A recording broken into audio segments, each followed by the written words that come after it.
Jadi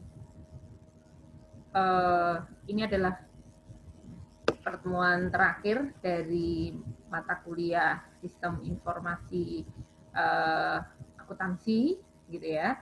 Jadi selama 1 semester kemarin kita sudah belajar, saya sudah memberikan banyak materi tentang sistem informasi akuntansi, dan ini pertemuan kita yang terakhir, yang ke-15 ya. Semoga Anda memahami apa sistem informasi akuntansi itu, bagaimana penggunaan dan pelaksanaannya di dalam perusahaan seperti apa. Memang sebenarnya agak sulit ya kalau kita mesti dengan sistem online seperti ini ya, karena memang sistem informasi akuntansi itu kadang-kadang prakteknya seperti apa itu yang agak-agak sulit gitu ya untuk dipahami. Tapi mudah-mudahan dengan keterbatasan kita untuk bertemu ini hanya lewat internet dan lain sebagainya, mudah-mudahan tetap membuat Anda semua paham ya, paham dari jawaban-jawaban yang Anda jelaskan dari diskusi-diskusi, walaupun saya tahu juga ada yang copy paste dari internet dan lain sebagainya, monggo saja gitu ya. Intinya saya hanya memastikan bahwa Anda paham, karena yang salah satu kelemahan dalam sistem pembelajaran daring ini kan adalah saya tidak bisa mengecek pemahaman Anda secara langsung ya, Anda paham atau tidak. Kalau kita biasa bertemu, saya akan memberikan berbagai macam pertanyaan sehingga secara langsung saya bisa mengerti Anda bisa atau tidak. Kalau seperti ini kan saya hanya memberikan pertanyaan lewat lewat Gmail, lewat WhatsApp, dan saya juga nggak tahu Anda hanya copy paste tanpa membaca atau apa. Jadi intinya sebenarnya konsep pembelajaran daring ini memang berorientasi benar pada Anda sebagai mahasiswa. Tapi saya di sini sebagai dosen tetap mencoba untuk memotivasi Anda supaya Anda tetap mau memahami isi itu, sehingga nanti ini kita masih ada 1 minggu sebelum ujian minggu depan. Kalau ada pertanyaan apapun mengenai sistem informasi akuntansi, silakan untuk di WA grup itu Anda tanya. Nah, sehingga maksud saya kenapa harus di WA grup, karena biar semua satu grup itu tahu gitu ya, pertanyaan-pertanyaan dan juga jawaban-jawaban gitu ya. Nah, ini kita masuk ke materi yang terakhir dulu ya. Jadi saya coba share screen dulu.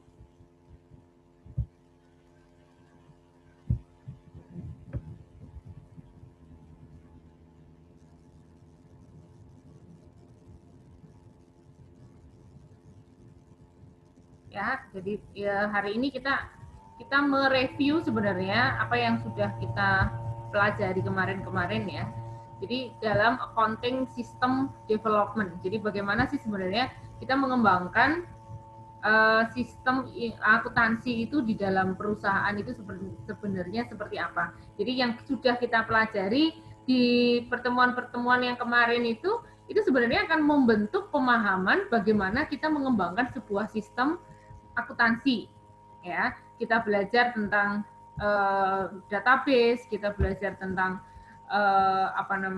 security system dan lain sebagainya. Itu tujuannya adalah untuk kita memahami bagaimana konsep mengembangkan sebuah sistem yang ada di dalam perusahaan seperti apa. Nah, sekarang kita lihat apa sih sebenarnya kunci sukses dari pengembangan sebuah sistem.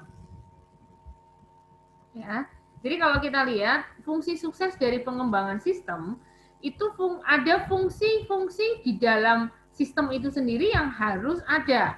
Yang pertama adalah store data atau data, ya, source of data. Makanya kemarin pertama kali kita belajar tentang database, gitu ya. Kita belajar tentang database karena data ini sangat penting, ya kan? Data ini sangat penting menjadi dasar dalam pengembangan sebuah sistem.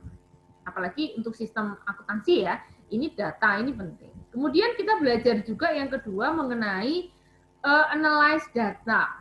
Bagian yang kedua kemarin kita belajar mengenai analyze data. Bagaimana data itu kita analisa. Bahkan sekarang data itu sudah merupakan big data ya. Datanya sudah besar sekali. Semua data internal maupun eksternal perusahaan itu bisa kita combine sehingga kita bisa menghasilkan analisa-analisa yang tajam mengenai berbagai permasalahan yang terkait ada di dalam perusahaan seperti apa.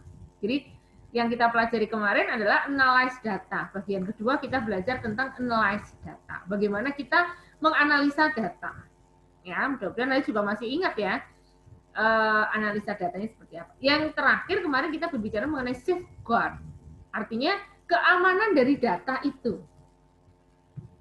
Ya, jadi di sini saya jelaskan bahwa kita akan melihat bahwa di dalam kunci pengembangan sebuah sistem ya itu memang ada 3 untuk akuntansi terutama ya, ada store data atau data itu sendiri, ada analyze data dan ada safeguard-nya, keamanan daripada data itu. Nah, ini fungsi utama yang ada di dalam sebuah sistem. Nah, untuk mengembangkan fungsi utama itu, nah ini ada supporting-nya gitu ya. Walaupun supporting, tetapi ini juga kunci suksesnya sistem itu bisa dikembangkan secara baik. Yang pertama apa? Yang pertama adalah people, orang yang menjalankan. Ya, orang yang menjalankan itu. Orang yang menjalankan sistem itu. Ini penting ya, orang yang menjalankan sistem.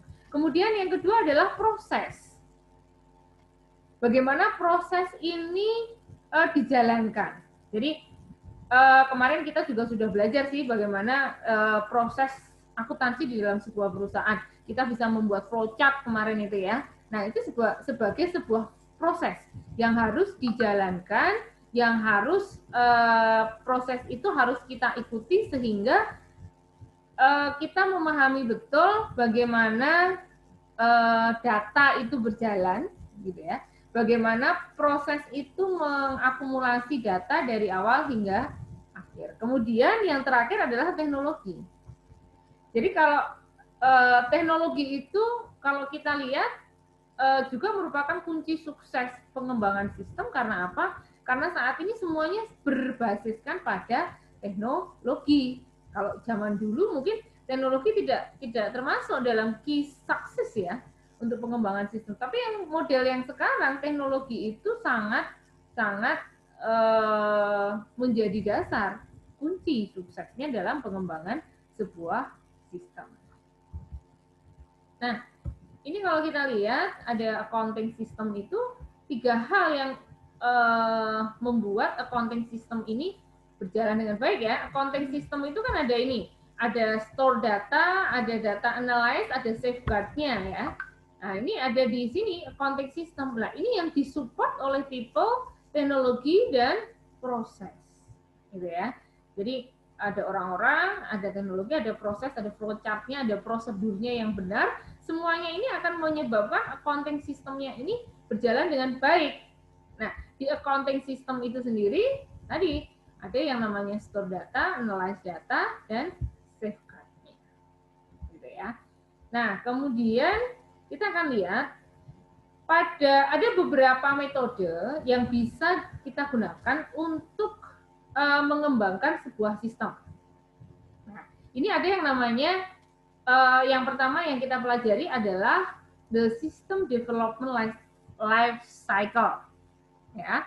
Nah, prosesnya gimana? Prosesnya begini, ada plan, ada analyze, ada design, ada build atau build atau buy, ada install, ada deploy.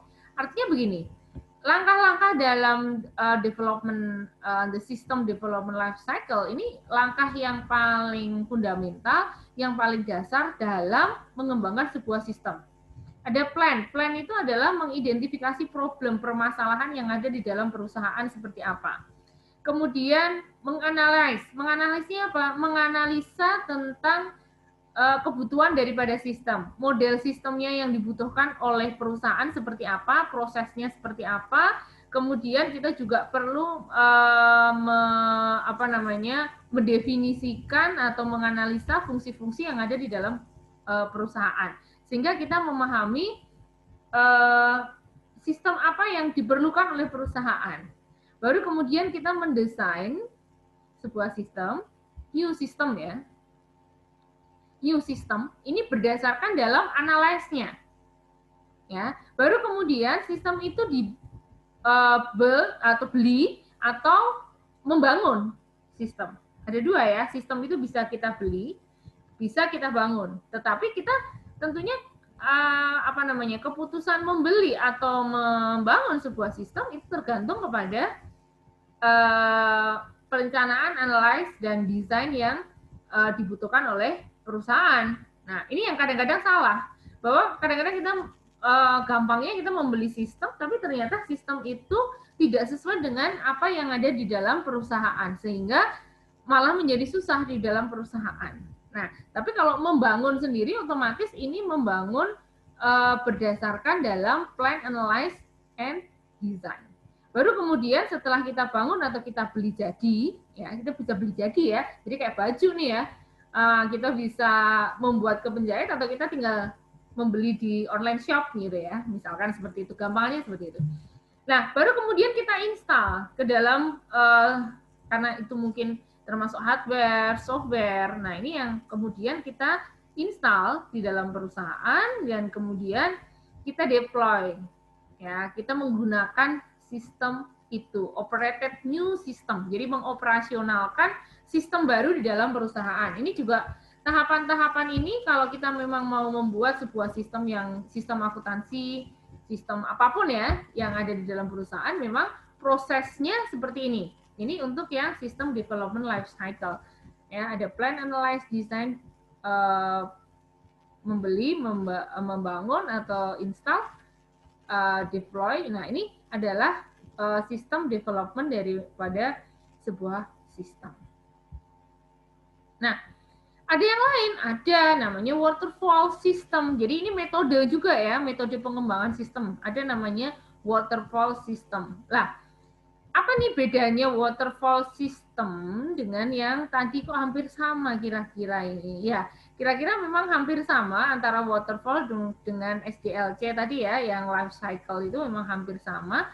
Bedanya di sini plan-nya ini agak tersamarkan. Dia akan langsung melakukan analyze, design, dan kemudian build atau buy, kemudian install maupun deploy. Jadi plan-nya ini agak tersamar masuk ke dalam analyze. Ya, ini waterfall. Tapi intinya semuanya juga hampir sama dengan SDLC tadi. Nah, kemudian yang agak beda adalah prototyping ya. Jadi intinya kita membangun prototyping-nya dulu. Prototyping itu bagian apa ya? Gambaran kecil dari sebuah sistem. Apa ya? Jadi sistem dalam bentuk kecil. Mungkin Anda sering download game itu ya. Game itu biasanya akan pertama kali keluar itu dalam bentuk prototyping dulu. Ya, prototyping itu belum sempurna, baru percobaan. Nah, percobaan digunakan, baru kemudian setelah secure, aman, bisa digunakan, baru kemudian digunakan. Nah, ini prototyping. Jadi, kalau di prototyping itu ada plan, analyze, design, prototype. Membangun prototype, ya. Nah, setelah dibangun prototype-nya, kemudian kita analyze ulang.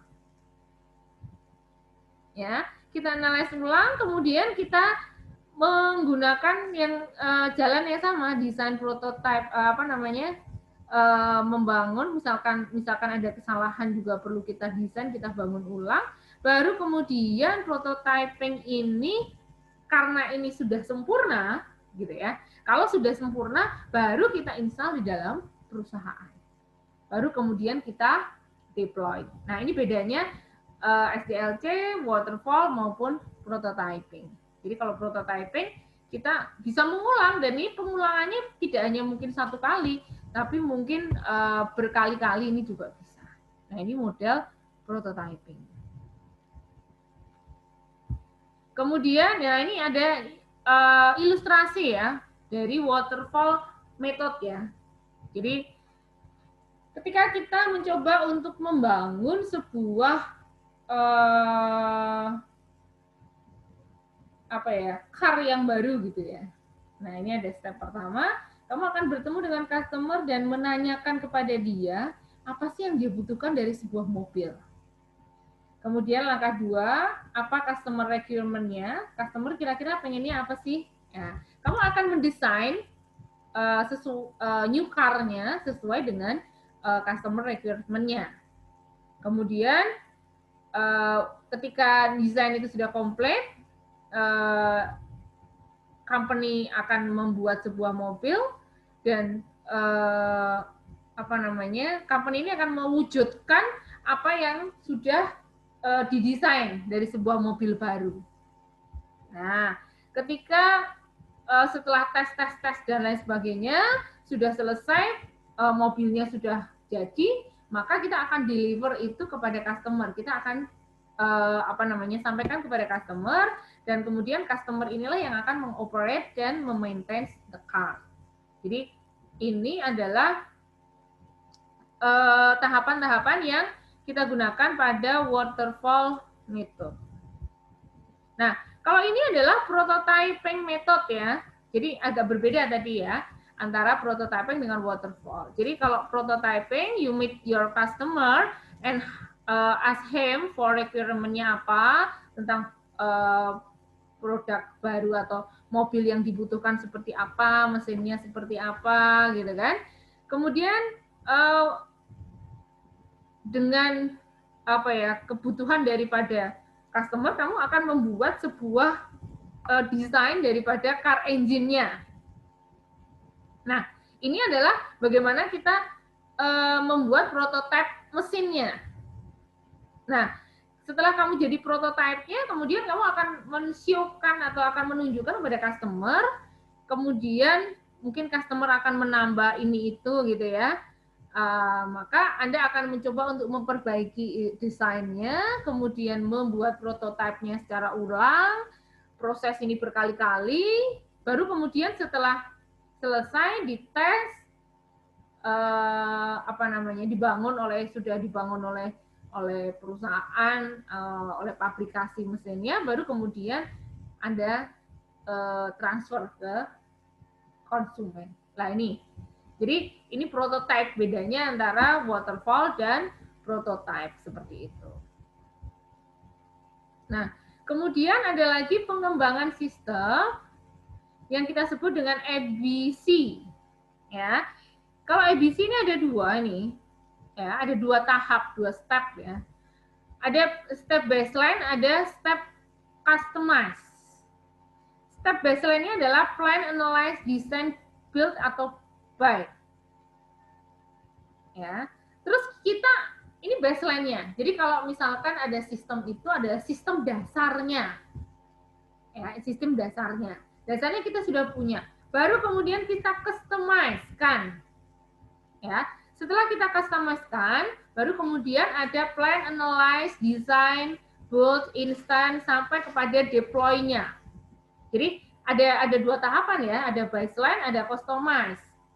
Jadi nggak seperti tadi yang pertama tadi ya, yang pertama tadi kan hanya satu tahap ya, satu tahap waterfall membangun ya. Kemudian ada sedikit customize di prototyping gitu ya. Jadi di sini ada baseline, ada customize. Jadi ada dua hal yang kita pakai dalam proses ABC. Nah ini ilustrasinya begini. Kita akan membangun mobil tadi ya. Jadi step pertama adalah untuk melihat baseline-nya mobil dulu ya. Nah, kita siap dengan mobil itu ininya seperti apa, requirement-nya seperti apa, mesinnya seperti apa, kemudian ban-nya seperti apa mungkin gitu ya. Nah, kemudian dari basic requirement ini Anda kemudian membuat prototype, membuat modelnya.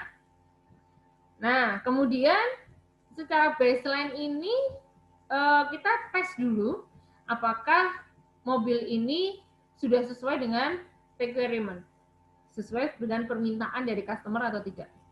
Nah, baru kemudian kita customize stage-nya. Ya.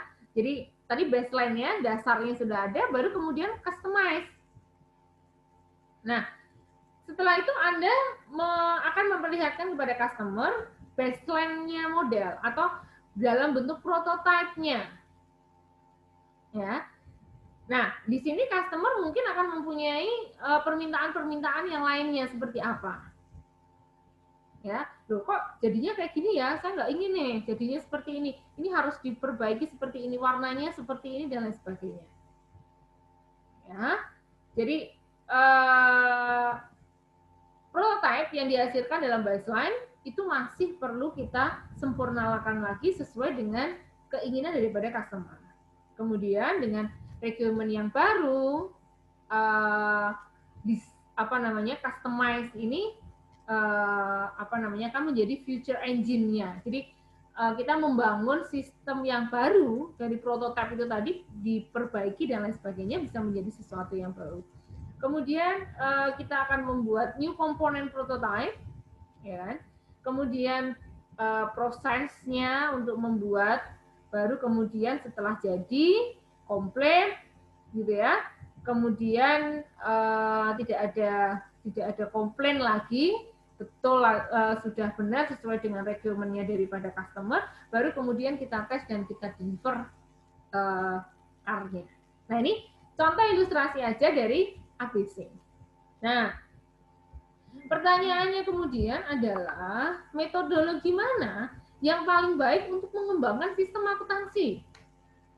Ya, kita mau menggunakan yang mana sih? SDLC, waterfall, prototype, atau ABC? Nah, ternyata yang berdasarkan pengalaman-pengalaman dalam pengembangan sistem, yang paling sesuai untuk pengembangan sistem akuntansi adalah ABC method. Karena accounting system sendiri sebenarnya sudah punya baseline. Ya, sudah punya baseline yang kemarin itu, kemudian akan kita tambah dengan customization sesuai dengan jenis perusahaannya. Misalkan perusahaan dagang dengan perusahaan manufaktur tentu berbeda. Nah, ini yang kemudian akan menjadi customized daripada sistem itu. Oke, nah ini kita mengilustrasi, tapi ilustrasinya beda dengan car tadi ya. Kita akan membuat pengembangan si accounting system di sebuah espresso coffee company ya. Nah ini.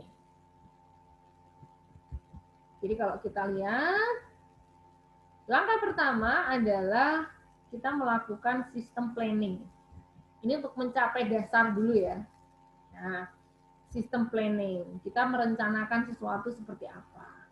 Kemudian kita melakukan sistem analysis-nya, kebutuhan daripada sistem itu seperti apa. Ya. Kemudian baru kita mendesain, ya, kita desainkan satu-satu, ada datanya, ada prosesnya, ada sistem modelnya, sampai pengeluarannya nanti seperti apa, dokumentasinya seperti apa, semuanya kita desain. Baru kemudian setelah kita desain, kita akan melihat sistem itu harus kita bangun atau harus kita beli. Ya. Nah, kemudian kita akan mulai nih dengan yang customize. Nih, kalau customize berarti kita akan sudah jadi ya prototypingnya, kemudian kita analyze lagi, masih ada kekurangan nggak? Kalau misalkan sudah masih ada kekurangan, kita ulang desainnya. Baru kemudian kalau tadi di atas, sebenarnya nih, kalau yang di atas tadi yang di tahap untuk baseline itu dia beli, maka ya seharusnya beli saja. Tetapi kalau tidak, maka harus kita ulang lagi. Nah, sampai kemudian sistem dijadikan, kalau sudah siap, nah baru sistem kita install dan kita jalankan. Tetapi kalau tidak, kita ulang lagi. Ya, jadi intinya sebenarnya kalau kita mau mengembangkan sebuah sistem itu kebutuhan daripada pengguna sistem itu harus bisa kita akomodasi. Itu akan lebih mudah ketika pada sistem install dan sistem deploy-nya. Oke, saya kira itu dari saya untuk materi yang terakhir ini. Saya kira waktunya untuk Zoom juga sudah mau habis. Kira-kira ada pertanyaan nggak? Atau ada yang nggak paham nggak? Halo? Masih kurang paham? Oke, ada yang mau bicara? Silakan. Masih di kelas kan ya? Masih, Bu. Oke. Ada pertanyaan? Enggak? Atau Belum kalau ada, ada Bu. pertanyaan, saya tunggu di WA ya. Sambil nanti kalau kamu udah ada pertanyaan, nanti saya akan ngasih pertanyaan gitu ya. Jadi silahkan saya tunggu di WA karena ini waktunya juga untuk Zoom-nya juga sudah mau habis. Saya tunggu di WA pertanyaannya tentang materi ini ya. Setelah nanti kita tutup kelasnya selama 1 minggu ini juga silahkan Anda bertanya kepada saya tentang semua pembelajaran tentang sistem informasi akuntansi. Oke. Sampai di sini untuk materi yang ke-15 saya akhiri. Wassalamualaikum warahmatullahi wabarakatuh. Waalaikumsalam Waalaikumsalam warahmatullahi wabarakatuh.